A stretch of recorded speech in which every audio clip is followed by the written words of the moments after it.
ॐ पार्थाय प्रतिबोधितं भगवता नारायणेन स्वयं व्यासेन ग्रथितं पुराणमुनिना मध्ये महाभारतम् अद्वैतमतवर्षिणीं भगवतीम् अष्टादशाध्यायिनीम् अम्ब त्वाम् अनुसन्दधामि भगवद्गीते भवद्वेषिणीम् वसुदेवसुतं देवं कंसचाणूरमर्दनं देवकी परमानन्दं कृष्णं वन्दे जगद्गुरुं मूकं करोति वाचालं पङ्गुं लङ्घयते गिरिं यत्कृपातमहं वन्दे परमानन्दमाधवं यं ब्रह्मा वरुणेन्द्ररुद्रमरुतः शृण्वन्ति दिव्यैस्तवैः वेदे साङ्गपदक्रमोपनिषदैः गायन्ति यं सामगाः ध्यानावस्थिततर्कतेन मनसा पश्यन्ति यं योगिनः यस्यान्तं न विदुःसुरासुरगणाः देवाय तस्मै नमः देवाय तस्मै नमः। चलिए अपने मन और वाणी को पवित्र करें भजन से।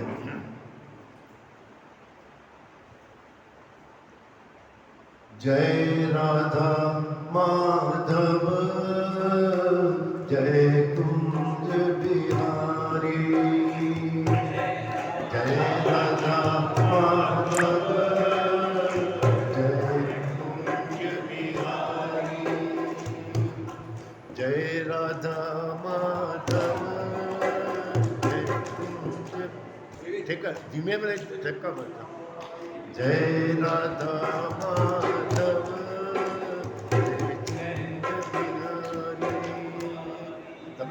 जय राधा माधव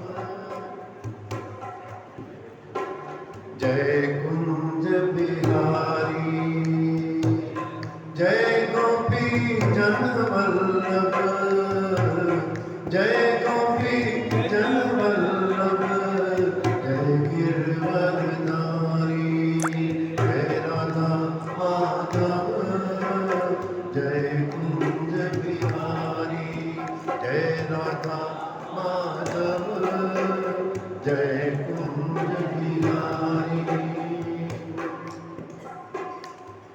यशोदानंदन ब्रज जनरंजन, यशोदानंदन ब्रज जनरंजन, यशोदानंदन ब्रज जनरंजन, यशोदानंदन ब्रज जनरंजन, जमुना तीर वनचारी, जय राधा माधव जय कुंज बिहारी, जय राधा माधव जय कुंज बिहारी, जय गोपी जन वल्लभ, जय गोपी जन वल्लभ, जय गिरवरधारी, जय राधा माधव जय कुंज बिहारी, जय राधा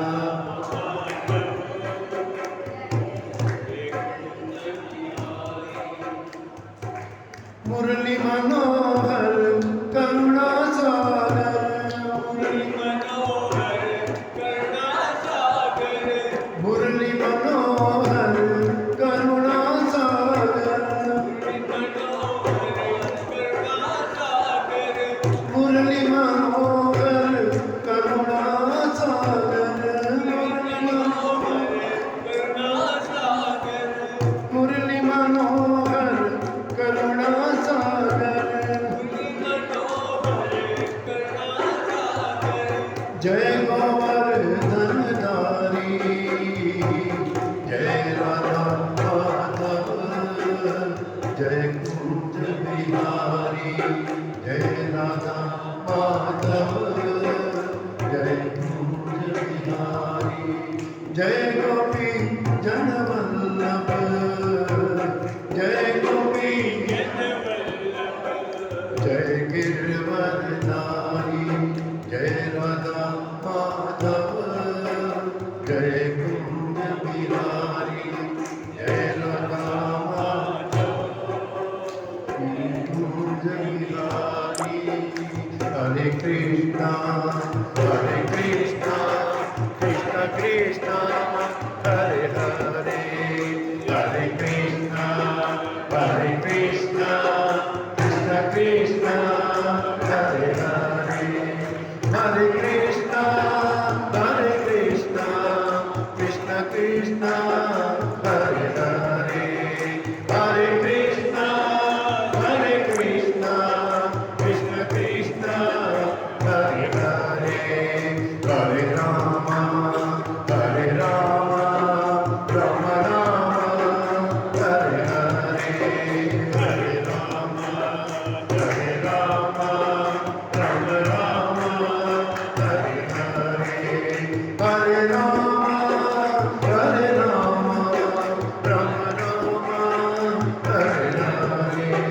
हरे राम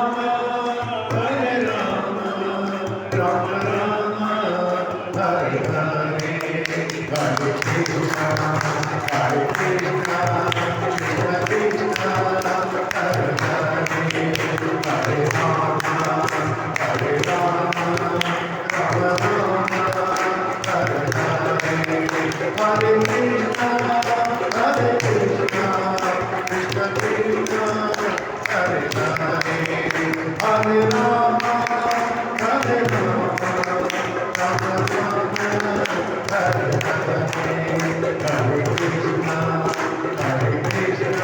कृष्ण हरे हरे हरे राम हरे राम हरे हरे हरे कृष्णा कृष्ण कृष्ण हरे हरे हरे राम हरे हरे हरे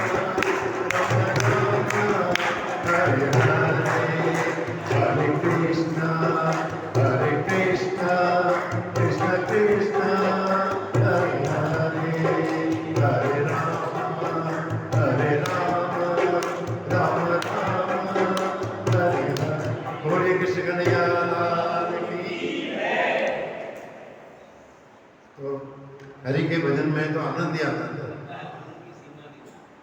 वैसे हमारे शिविर में तो क्या है, शाम रात को जो है ना खाना खाने के बाद 1 घंटे का भजन कीर्तन का ही प्रोग्राम होता है।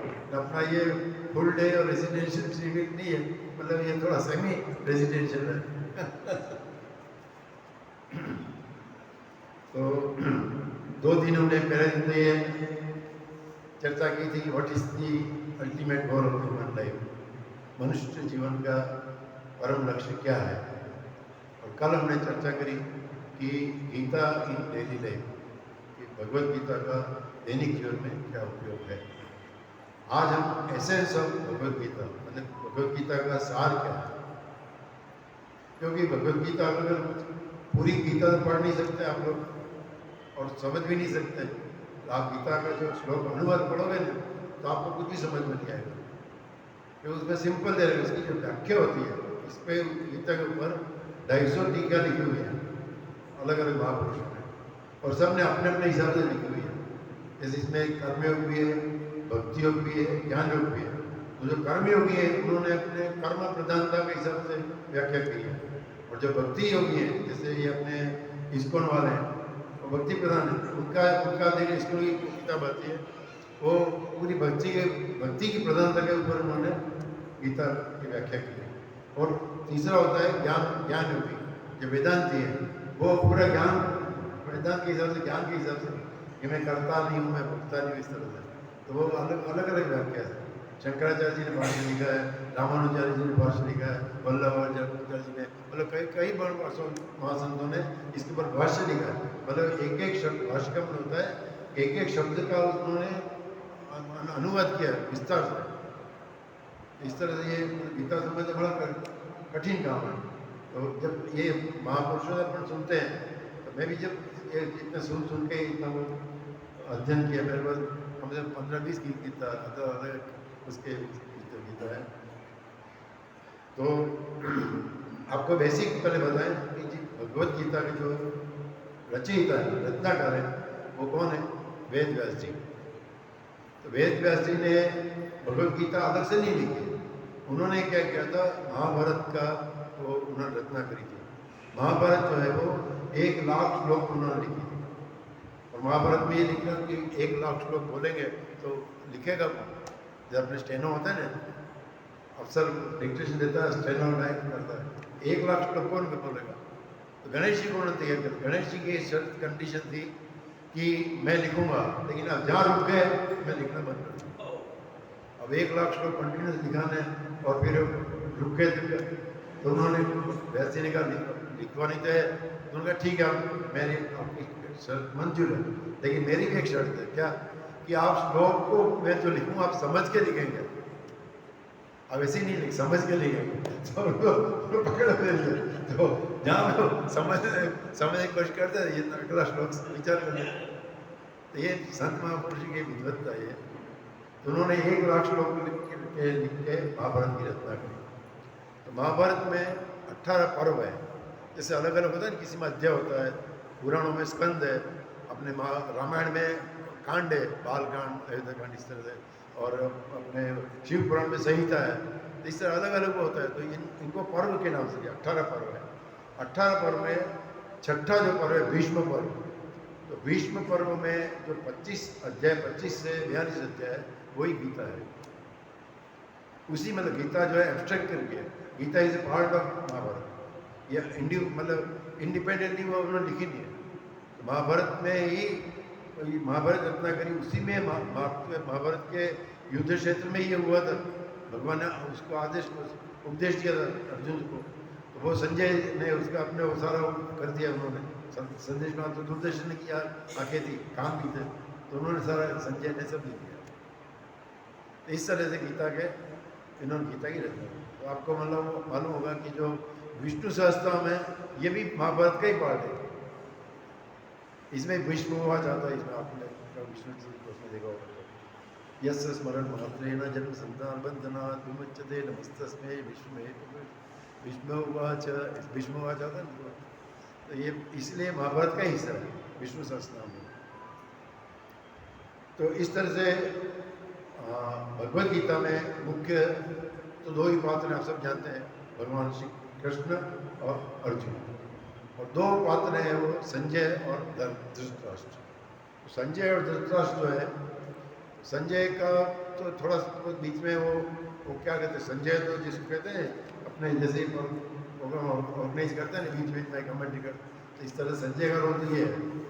और धृतराष्ट्र का, धृतराष्ट्र क्या है, जो आदमी मतलब क्या होता है, स्वार्थी होता है, लोभी होता है, भोगी होता है। उसको क्या होता है कि वो उसने एक ही श्लोक बोला है, पहला श्लोक बोला है, फिर उसकी बोलती बंद हो गई। कई 700 श्लोक में धृतराष्ट्र के एक ही श्लोक है, धृतराष्ट्र एक बार आया। और संजय उवाच है, संजय उवाच 9 बार आया है। संजय उवाच 9 बार आया है और अर्जुन उवाच 21 बार आया। इस तरह से और कृष्ण उवाच भी ऐसा है। तो 700 श्लोक में करीब 21 श्लोक थे संजय उवाच के, एक उसके धृतराष्ट्र के, 39 या 40 अर्जुन के, और 574 श्लोक भगवान उवाच। तो भगवान उवाच ही है सब। तो इस तरह से तो भगवत गीता का विषय क्या है? तो भगवत गीता का है, इसका महात्मा में लिखा हुआ है कि सर्वोपनिषदो गावो दुग्धा गोपाल नंदन पार्थो वस्तु सुधीर भोक्ता दुग्धम गीता मृतम भात। ये सारे उपनिषद है वो गाय हैं, सारे उपनिषद गाय हैं। और जो कृष्ण भगवान है उसके ग्वाले दूधने वाले हैं। गाय को दूध देने वाले जो होता है ना, कृष्ण भगवान दूधने वाले हैं। और अर्जुन जो है बछड़ा है। तो गाय दूध तभी देगी जब बछड़े को उसके लगाएंगे, तन पे लगाएंगे तभी। तो अर्जुन है बछड़ा है। और फिर बछड़ा एक बार गाय दूध देना शुरू हो जाती है, फिर वो दूध दोने वाला क्या करता है, बछड़े बटा देता है और सारा दूध इकट्ठा करके फिर वो सबको पिलाता है। तो पार्थो सुधीर भोक्ता दुग्धम गीता मतलब आप जैसे लोग जो बुद्धिमान लोग हैं, विद्वान लोग हैं, भक्त लोग हैं, ये इसके उपभोक्ता हैं। जैसे दूध आता है तो दूध तो खाली बछड़ा अकेला पीता नहीं है, बहुत बचता है, वो सब हम जो पीते हैं घर में वो दूध वहीं से आता है। तो इस तरह गीता का रचना ऐसे हुई कि सारा उपनिषद है, उपनिषद तो मतलब इसमें आएगा नहीं, तो अर्जुन ने क्या, अर्जुन को भगवान ने प्रतिनिधि बनाया। अर्जुन ने प्रश्न किया, उपनिषद ऐसे तो कोई बताएगा नहीं, अर्जुन ने भगवान को प्रश्न किया तो भगवान ने उसका उत्तर देने के लिए भी गीता की रचना। अर्जुन ने पहले अध्याय में क्या, अर्जुन पहले अध्याय में तो अर्जुन पहले तो बड़ा युद्ध के लिए लड़ने के लिए आया, तो रथ पे, और आपको बताओ कि दुर्योधन और ये अर्जुन दोनों गए थे युद्ध पहले कृष्ण के पास। तो दुर्योधन ने तो कृष्ण से अक्षौणी सेना मांगी और अर्जुन ने मांगा मुझे तो आप चाहिए। तो दुर्योधन ने क्या किया, दुर्योधन ने माया मांगी और अर्जुन ने मायापति, मायाधिपति मांगे। तो अपने जो जीवन, अपना जो जीवन रथ है वो जीवन रथ, फिर उन्होंने मायापति को मांगा, फिर भगवान तो भक्त के अधीन है, उन्होंने कहा मैं निशस्त्र रहूँगा, मैं शस्त्र नहीं लूँगा और हाथ में उठाऊँ, मैं केवल तुम्हारे साथ रहूँगा। तो क्या भगवान कोई आपका साथ ही बहुत है, लेकिन एक उपकार करो कि मैं आप मेरे रथ के सारथी बन जाए। तो अर्जुन ने भगवान को सारथी बना दिया। अगर हम भी अपने जीवन का सारथी अगर भगवान को बना देंगे तो अपनी जीवन नैया पार हो जाएगी। तो अपन क्या करते हैं, अपन माया को चुनते हैं, अपन माया पसंद करते हैं। अब भगवान आए, आपकी मैं आपकी ये भक्ति से प्रसन्न हो गया हूँ, आप वरदान मांगो, तो आप क्या मांगोगे कि भगवान मुझे बहुत इतने पैसे दे दो, मुझे ये इतने धन दे दो, इतने बकरे दो, गाड़ी दे दो, मेरे बेटे को ये कर दो, वो कर दो, अपनी ही मांगे, संसारी मांगेंगे। तो जो अर्जुन होता है क्योंकि आपको कि आप अंतर्यामी हो, मुझे पता नहीं मेरे लिए क्या अच्छा है क्या बुरा है, आपकी जो मर्जी है, यथेष तथा करो, आपकी जो अच्छा वो करो, मुझे कुछ पता नहीं, आप जो देना, आप तो जाता है मतलब बिना मांगे देने वाले, तो मैं आपसे मांग के आपकी मैं बेइज्जती क्यों करूँ। तो भगवान से हम लोग मांगना नहीं है, बिना मांगे सब देता ही है। आप देखो मतलब बच्चा पैदा होने से पहले माँ के उसमें स्तन में दूध कहाँ से आता है, कि माँ लाती है, कोई लाता है। तो भगवान पहले से व्यवस्था करता है, बच्चा पैदा होने से पहले तो माता के स्तन में दूध भगवान ने व्यवस्था करती है। अपन समझते भगवान क्या करता है, भगवान का ही सब कुछ है। इसमें गीता में कहा है बुद्धिमता मस्मी तेजस नाम, बुद्धिमान की बुद्धि में हूँ, तेजस्वी को तेज में हूँ, बलवान चाहूँ, काम बलवान का बल में हूँ, मतलब सब कुछ भगवान ही अपना ही क्या। अपन समझ मैं करते हैं, तो मैं करेंगे फिर तो बकरी क्या होती वही होता है। तो ये सब भगवान का ही दिया हुआ है, अपने को अहंकार नहीं करना चाहिए। आज हम जो भी हैं ये मानो कि ईश्वर तेरी कृपा है। तो इस तरह से अर्जुन ने प्रश्न किए, सारथी बना दिया प्रश्न। भगवान को अर्जुन ने आदेश दिया कि अपन ड्राइवर कहते हैं वही चलो, सुबह का भवन चलो। तो अर्जुन ने आवाज किया कि अर्जुन वाच स्थापयिता रथमेव सैन्य उभय मध्य, दोनों सेना के बीच में रथ की स्थापना करो, मतलब वहाँ ले जाओ। ऑर्डर दिया उसने, क्योंकि उसका अधिकार भगवान नहीं दिया था, ऐसे तो उसको ऑर्डर था नहीं, भगवान ने उसको अधिकार दिया, मैं तेरा सारथी हूँ, तू मैं तुझे कहेगा मैं करूँगा। तो इसलिए फिर वो भगवान ने क्या डेलिबरेटली उसको अर्जुन को जान के दोनों सेना के बीच में ऐसा रखा कि सामने दुर्योधन, अपने भीष्म पितामह, द्रोणाचार्य, कृपाचार्य, इनको सबके सामने इधर खड़ा किया। अब अर्जुन किन तो मूड हो गया, इसे देखा अरे यार ये सब मेरे भीष्म पिता मेरे बंधन ही है, कि कथम है न